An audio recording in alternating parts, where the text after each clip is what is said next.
नहीं किया है। ये हादसा जो है कौशल चौधरी ने रिकॉर्ड किया है। और एक ट्रेन में एक हादसा हुआ है। एक आदमी के सामने एक औरत का रेप हुआ और उस डब्बे में 18 लोग मौजूद थे। और उस औरत का ये कहना है कि 18 लोगों में कोई भी आगे नहीं आया है मदद करने के लिए। देखिए आजकल की जो इसका हम क्या कहते हैं, एनालिसिस करते हैं कि ऐसा क्यों हुआ है। क्योंकि आजकल हमारी पर्सनल लाइफ के अंदर आप देखोगे तो आप हैरान हो जाओगे कि कोई किसी की मदद करने के लिए तैयार नहीं है। और जबकि ये नमाज और ये मेडिटेशन और ये मस्जिद में जाना, मंदिर में जाना, चर्च में जाना जो है हमें ये सिखाता है कि हमें एक दूसरे की मदद करना चाहिए, हमें दूसरे इंसानों की मदद करना चाहिए।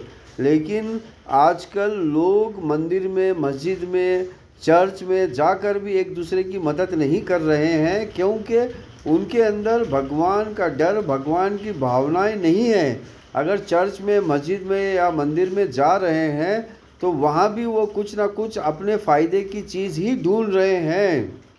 तो ये चीज़ 18 लोगों में किसी ने भी आगे क्यों नहीं आया? क्योंकि उसकी ज़िंदगी में उसने भी देखा कि किसी की भलाई करने से कोई फ़ायदा नहीं मिल रहा है। यानी कि आप देखोगे किसी की भलाई करने से आदमी कम से कम शुक्रिया अदा करना चाहिए।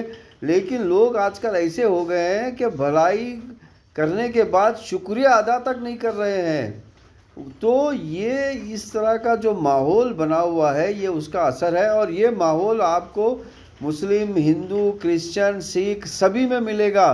तो मेरे प्यारे भाइयों और बहनों, अगर आपको इस माहौल को हटाना है तो आपको खुद से भगवत गीता, वेदा, पुराना, उपनिषद, बाइबल, जैनिज़्म और new testament, old testament, Quran, हदीस पढ़ना होगा, ईश्वर को समझना होगा।